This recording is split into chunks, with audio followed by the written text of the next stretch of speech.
The Aorus Master 18 is Gigabyte's first 18-inch gaming laptop, and a bigger laptop means more room for the important things, like 4 RAM slots, 4 fans for improved cooling, a giant mini LED screen, and of course, plenty of RGB lighting to boost FPS in games. But is bigger actually better? Let's find out if size matters in this review. The Master 18 comes in a black finish. The whole laptop is plastic, but build quality feels a bit better compared to the smaller Master 16, with less keyboard flex, less lid flex, and less screen wobble when typing. The hinges feel smooth and sturdy, and I don't see any plastic flex even if I push them back harder than I should, and the front indent makes it super easy to open up with one finger. There's enough RGB lighting for it to be legally classified as a rave, with an RGB light bar on the front that wraps around the sides a little, more RGB on the back which also prints out Aorus onto your desk, and the lid logo lights up too. It's personal preference, but I think the light bar on the smaller Master 16 looks better as it's diffused better. The 18's front lighting isn't as soft, as you can see the individual lights. The Master 18 is a big laptop,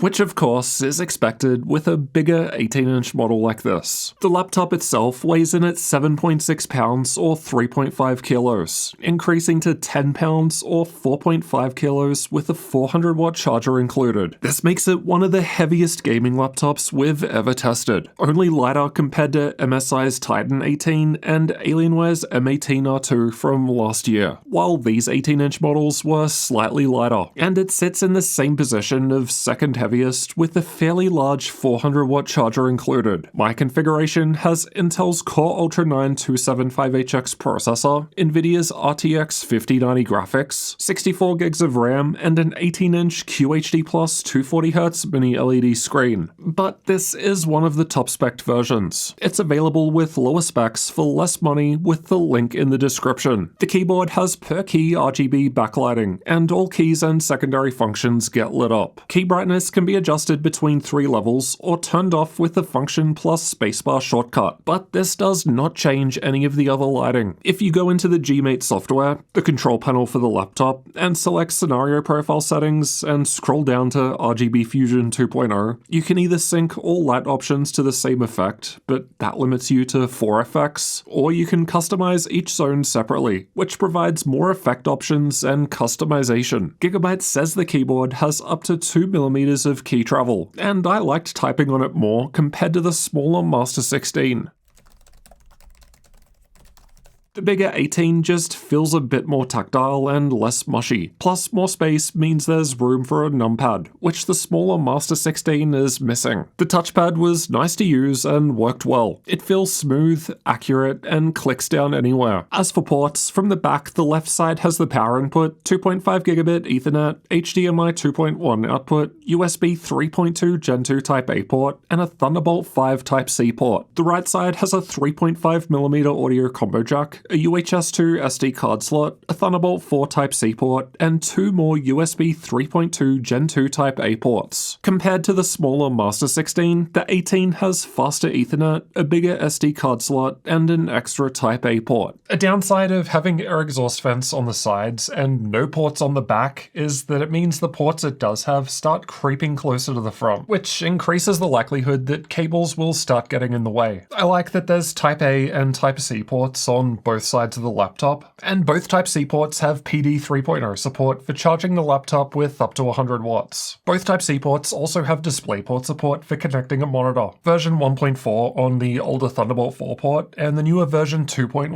on the newer Thunderbolt 5 port. The left Type C port also connects directly to the Nvidia graphics whether Optimus is on or off, while the one on the right connects to the Intel integrated graphics when Optimus is on, and then if you turn Optimus off in the BIOS, then it doesn't have any display output. HDMI always connects directly to the Nvidia graphics, and we confirmed it could run our LG B9 TV at 4K 120Hz 12-bit with G-Sync. Getting inside requires taking out 13 TR6 screws of 2 different lengths. It was easy to pry open with these tools. I'll leave a link to them below. But you've got to watch out for this ribbon cable that connects the bottom panel to the motherboard for the RGB light bar. It's very easy to break if you don't know about it before opening the the laptop. Inside, we've got the battery down the front, 4 memory slots above near the middle, and 3 M.2 storage slots. One is faster PCIe Gen 5, and the other 2 are Gen 4. But I couldn't find which was which listed anywhere. The Wi-Fi 7 card is hiding underneath one of the installed SSDs. The speeds from the 2 installed 1TB PCIe Gen 4 SSDs are excellent, and that goes for the UHS-2 SD card slot too. The card does not click in and sticks out a little, so be careful not to bump it. Wi-Fi speeds from the Master 18 smashed my records by a fair amount. This is the fastest Wi-Fi 7 laptop we've tested so far, despite having the same Intel BE200 card inside as many others. Even though my Master 18 has two 32GB sticks of DDR5 5600 memory installed, it's actually running at a slower DDR5 4800 speed. That's because the laptop has 4 memory slots in total. This setup is called 2DPC, or 2 DIMMs per channel, and according to Intel specs, that limits the memory speed to 4800. So completely normal, that's just how Intel designed it. But this also means that if you populate all 4 slots with dual rank memory, then expect DDR5 4400. The upgrade score is excellent, as we've got 4 memory slots, 3 M.2 slots that can fit double-sided drives no problem, and upgradable Wi-Fi. I always take off half a point for the uncommon screw type, as it just makes it harder for people to upgrade that don't have the right tools, and another half point for the stupid ribbon cable design. Asus used to do that a few years ago, and I broke the light bar on one of their laptops when I opened it, so I'm always going to call it out. The 6 speakers are found underneath. They sound pretty good with some bass, and are a bit clearer compared to the smaller Master 16.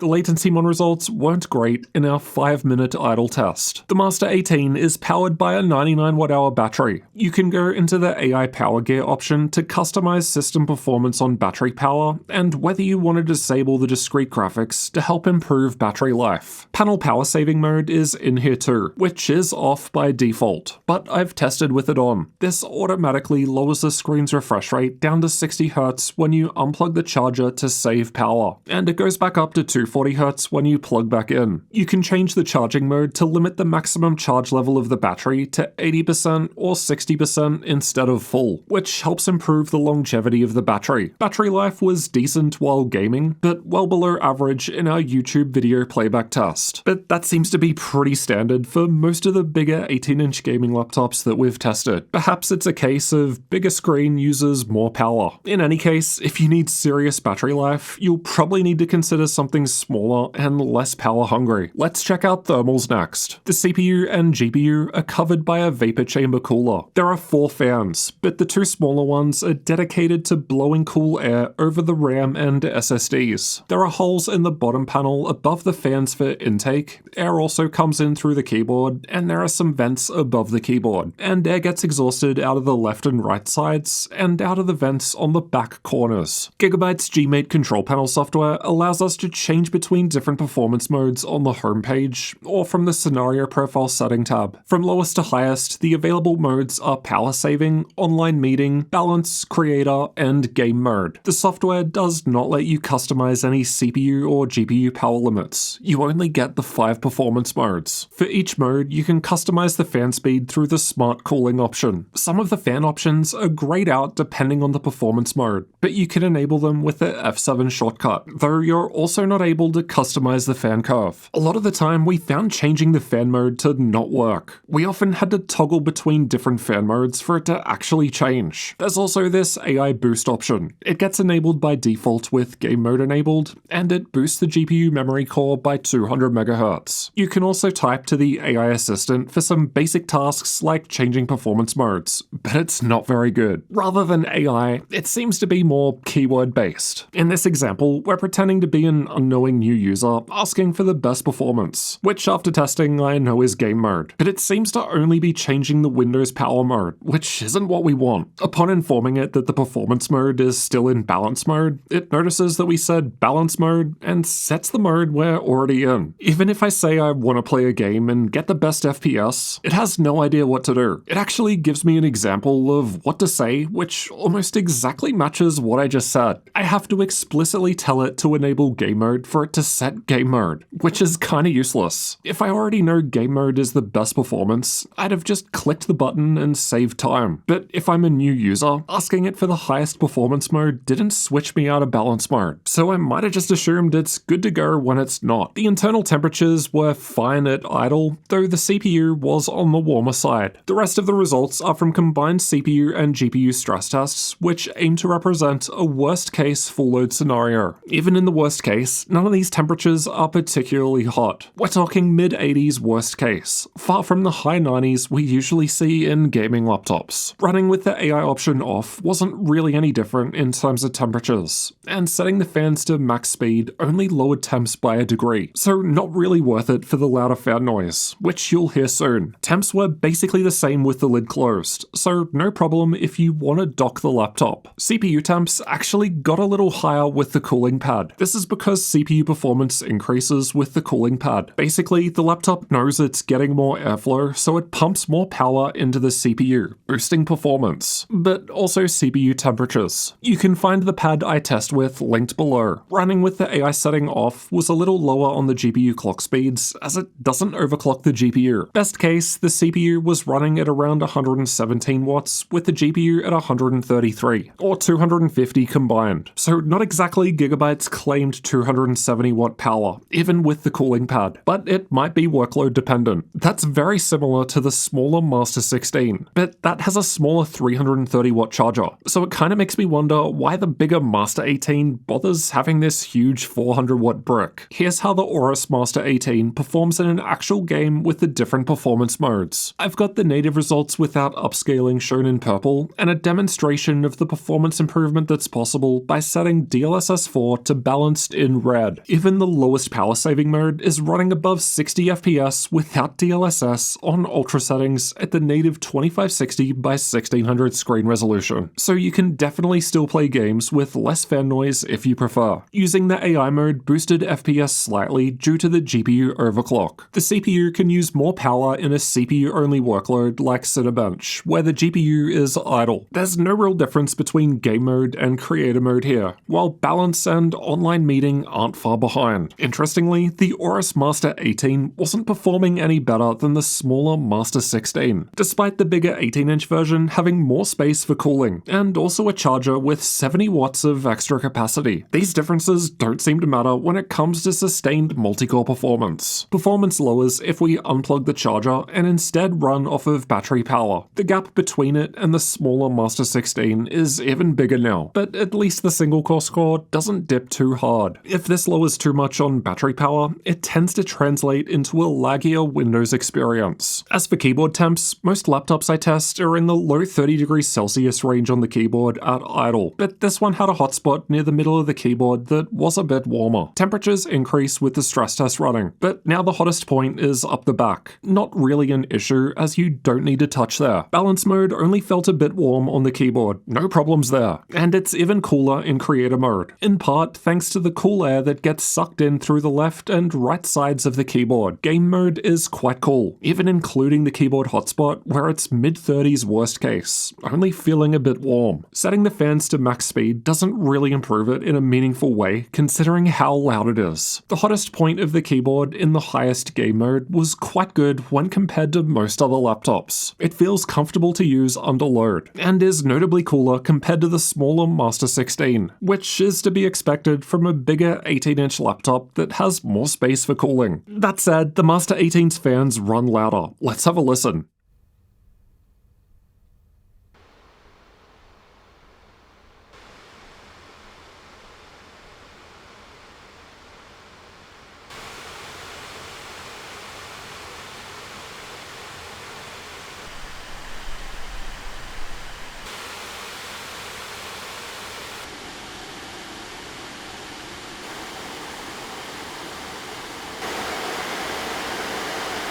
The fans were silent when doing nothing at idle. Interestingly, the fans were over 4 decibels louder in creator and game mode when compared to the smaller Master 16. Yeah, the Master 18 has more fans inside, but given its bigger size and more space for cooling, I would have thought it would be able to run the fans quieter, but that's not the case. Running the cooling pad at 1400 RPM or higher makes things quite loud and isn't really worth doing, even for the better CPU performance, unless of course you've got good sound blocking headphones.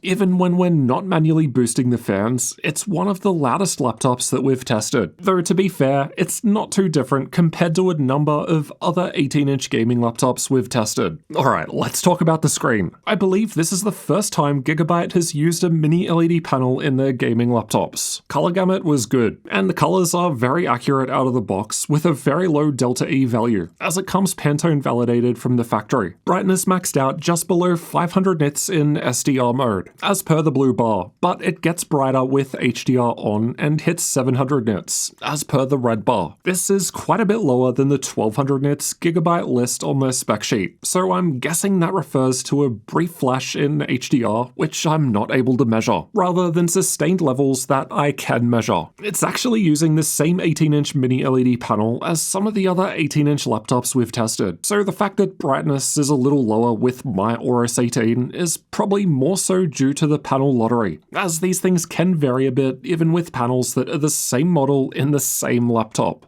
Anyway, it's fairly bright and I never thought that it was too dim. There wasn't any noticeable backlight bleed, but this will vary between panels. Average grey to grey screen response time is okay, but not amazing. For a 240Hz panel, ideally we'd want transitions to occur within a 4.17 millisecond refresh window, but we're seeing double on average. Slower response times like this is pretty typical from most mini LED panels because the backlight zones tend to take longer to change brightness. So that seems to be one of the trade-offs to get the brighter screen, and explains why the OLED panel in the smaller Master 16 was much faster. The total system latency is the amount of time between a mouse click and when a gunshot fire appears on the screen in Counter-Strike 2. The Master 18 is one of the fastest results compared to many other laptops, and only beaten slightly by liquid cooling of 4090. Interestingly, the smaller Master 16 wasn't really any different, despite it having a much faster OLED display. The Master 18 has advanced Optimus, so you can swap between Optimus on or off without rebooting. Having advanced Optimus means it must have a muck switch, but the traditional muck switch option isn't available through software, so if you need that for some reason, you'll have to go through the BIOS. G-Sync is only available when Optimus is off, but Adaptive Sync is available from the integrated graphics when Optimus is on. There's a 1080p camera above the screen, and it has IR for Windows Hello Face Unlock. Here's how the camera and microphones look and sound, and this is what it sounds like while typing on the keyboard. Alright, let's test out some games and see how well the RTX 5090 in Gigabyte's Aorus Master 18 compares against other laptops. Cyberpunk 2077 was tested with our own custom test run, and I've got the Master 18 shown by the red highlight. At 4K, the Master 18 has broken our record for best result in this game, coming in a couple of FPS higher than the smaller Master 16 with the same specs, or 17% higher compared to our highest 4090 result. At 1440p, it's not quite the best result in terms of average FPS, but like the smaller Master 16, these laptops have notably better 1% lows, so less dips in performance in other words, which I'd prefer over a slightly higher average FPS from the best 4090s. The GPU matters less at lower resolutions like 1080p. It's still slightly better than the smaller Aorus 16, but it's also sad that laptops with last-gen CPUs and GPUs perform better. Though at the same time, I doubt many people are buying a 5090 laptop for 1080p gaming. Control is a GPU-heavy game, and the 5090 in the Master 18 was 13% ahead of our best liquid-cooled 4090 laptop, or almost 16% ahead of the 4090 if we're only counting air cooling results. It's also 17% ahead of the 5090 in Razer's thinner Blade 16, so it just goes to show that having the same GPU doesn't mean you should expect similar performance. Interestingly, the gap is even larger between the Master 18 and Master 16 at 1440p, despite both having the same specs. This puts the 5090 in the Master 18 21% ahead of the best air-cooled 4090 result. The gap gets a bit smaller at 1080p, but the Master 18 is still winning in terms of average FPS. Like I said in our recent Razer Blade 16 review, unfortunately we haven't been able to include our usual test of Red Dead Redemption 2 because the game just crashes in the same spot every time. Nvidia's most recent driver update notes that this is a known issue. Here are the 3D Mark results. Content creator results are great in most cases, but only in DaVinci Resolve was this new hardware able to break any records over last-gen hardware. That said, we don't yet have proper Blackwell support for Resolve or Premiere just yet, as those are still in beta. The BIOS is nice to look at, but there isn't much customization available compared to other brands like MSI or Lenovo, so this might not be the one if you're into tuning. Linux support was tested with an Ubuntu 24.10 live CD. By default, the keyboard, touchpad, Wi-Fi, Bluetooth, speakers, and camera work, but the 2.5 gigabit Ethernet did not. Probably needs a driver. Keyboard shortcuts for adjusting volume, keyboard lighting brightness, and screen brightness all worked too.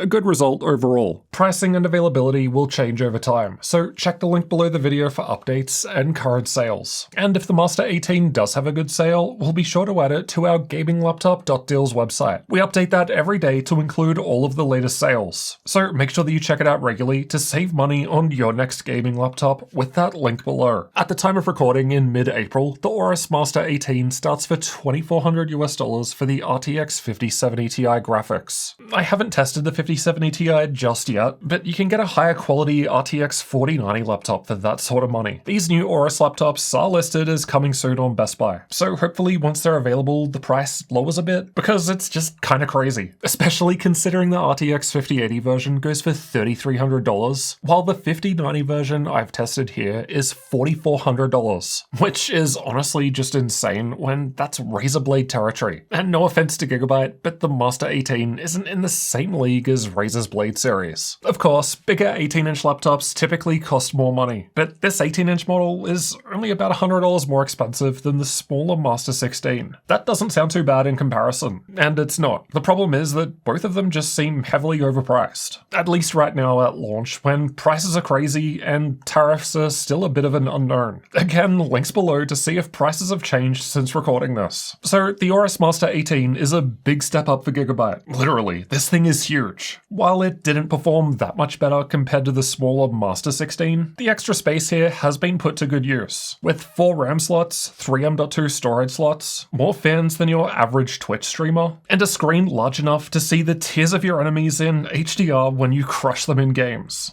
But seriously, the screen is great. Gaming on a larger panel is objectively a nicer experience, because you can just see more. But of course, bigger screen means bigger laptop and less portable. This thing will crush your lap, and you might need to invest in a reinforced backpack. But hey, you'll probably be able to skip the gym while getting more FPS than all your friends. These huge laptops are too big and heavy for me personally, but it is nice to see more options for those of you living the big screen life who want to cram as much hardware in as possible. If you're more like me, then check out the smaller Master 16 over here. It's not just more portable, it's also got an OLED screen. And maybe, most importantly, better RGB lighting. I'll see you over in that one next.